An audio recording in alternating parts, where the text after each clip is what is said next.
मैं doctor Rashmi Agrawal, associate professor history, SMB government PG college Nathdwara से हम थर्ड ईयर हिस्ट्री का first paper outline history of Rajasthan का अध्ययन कर रहे हैं, जिसमें हमारा अध्ययन चित्रकला शैली पर चल रहा है।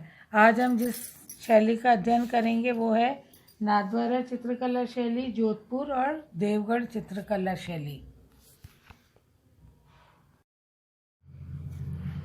नाथद्वारा चित्रकला शैली। उदयपुर के निकट पहाड़ियों के आंचल में छिपा यह श्रीनाथ जी का स्थान है, जहाँ निरंतर देवता निवास करते हैं। वहाँ इस रमणीक स्थान पर मेवाड़ की कला की एक वरिष्ठ शाखा स्वतंत्र रूप से धारण होकर के अमर हो गई है।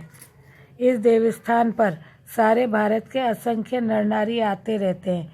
यहाँ की चित्रकारी में भक्तों ने अनेक अवतार की लीलाओं का रोचक वर्णन किया है। प्रकृति के भावपूर्ण प्रदर्शन में भी नाथद्वारा पीछे नहीं है। न तो यहाँ के राग रागनियों का जमघट है और न प्रेम कथाओं ने यहाँ के कलाकारों को वशीभूत किया है।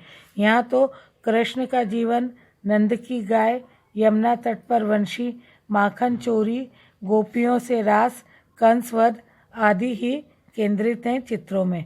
प्राकृतिक चित्रण में भी यहाँ के चित्रकार उत्तम थे, किंतु उनमें व्यावसायिकता आने से वे सस्ते और भावहीन हो गए। नाथद्वारा में मुख्यतः कृष्ण यशोदा के चित्र बनाए जाते हैं। कृष्ण की भव्य आकृतियाँ, गोपियों का मोहक रूप, पशु पक्षियों की छांव सब मिलकर नाथद्वारा को अन्य धार्मिक शैलियों से बिल्कुल अलग होना प्रतीत दिखलाते हैं।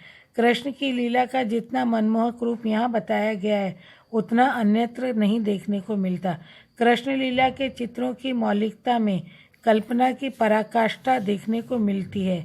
यह कला किसी व्यक्ति विशेष की देन न होकर समय, धर्म और स्थान के कारण विकसित हुई है। नाथद्वारा शैली का उद्गम 10 फरवरी 1672 ईस्वी को नाथद्वारा में श्रीनाथ जी के मंदिर की स्थापना के साथ ही आरंभ माना जाता है। इस शैली के अंतर्गत राजपूत, मेवाड़ तथा किशनगढ़ शैलियों का अनोखा मिश्रण हमको देखने को मिलता है। स्थानीय चित्रकारों ने यहाँ पर घरानों, मोती महल के चित्रों में श्रीनाथ जी, यमुना स्नान, आँख मिचौनी, हिंडोले, जन्माष्टमी, अन्नकूट आदि उत्सवों के चित्र बड़े ही रोचक ढंग से चित्रित किए हैं। इनको वल्लभ शैली का भी कहा जाता है। साथ में ही मेवाड़ स्कूल से ही नाथद्वारा उपशैली, देवगढ़ उपशैली तथा शाहपुरा उपशैलियों का भी उदय हुआ है। जोधपुर शैली। राव मालदेव के शासनकाल में जोधपुर के राजमहलों में, जो कि चोखले महल कहलाते थे, जो चित्र बनाए गए हैं वे मार्शल टाइप के चित्र थे। 1623 में पाली में रागमाला के चित्र वीरजी नामक चित्रकार द्वारा बनाए गए थे। जोधपुर शैली के चित्रों में मरु के टीले, छोटे छोटे झाड़ व पौधे, हिरण, ऊंट, कौवे, घोड़े, दरबारी जीवन में राजसी ठाट बाटों का चित्रण दर्शाया गया है।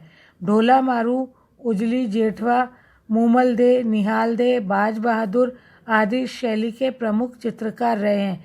इस शैली का प्रादुर्भाव राव मालदेव के समय से ही माना जाता है।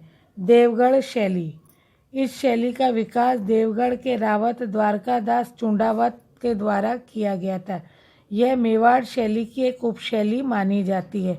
मोटी एवं सधी हुई रेखाएं, पीले रंगों की बहुलता, मारवाड़ के अनुकूल स्त्री पुरुषों की आकृति, शिकार, गोट, श्रृंगार आदि से संबंधित इस चित्र में विशेष करके चित्र बनाए जाते थे।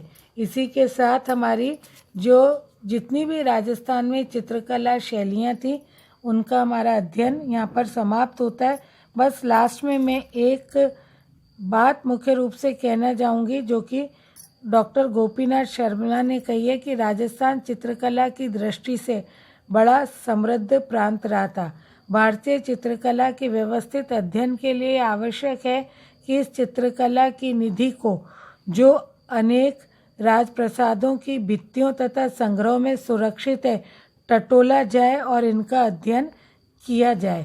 इसी तरह से लॉरेंस का कथन है कि राजस्थानी शैली शुद्ध भारतीय है, ईरानी या मुगल शैली का इस पर कोई प्रभाव नहीं है। राजस्थानी कलाकारों की प्रशंसा करते हुए राय कृष्णदास कहते हैं कि राजस्थानी कलाकारों की सम्मान और प्रसिद्धि की कामना कभी नहीं रही उनमें। वे कला की सेवा को ही अपने प्रसिद्धि का कारण मानते थे। यह विशेषता राजस्थानी कला की मौलिक एकता को प्रमुख रूप से स्पष्ट करती है। इसी तरह से डॉक्टर वी.एस. भार्गव का कथन है कि सामाजिक जीवन का चित्रण जैसा राजपूत चित्रकला में हुआ है वैसा किसी अन्य शैली में नहीं दिखाई पड़ता। रंगों की चटक, आँखों की आकृति इस शैली की अपनी अनूठी विशेषता रही है। इसी के साथ राजस्थानी चित्रकला शैली पर जो हमारा अध्ययन चल रहा था वो यहाँ आकर के पूर्ण रूप से समाप्त होता है।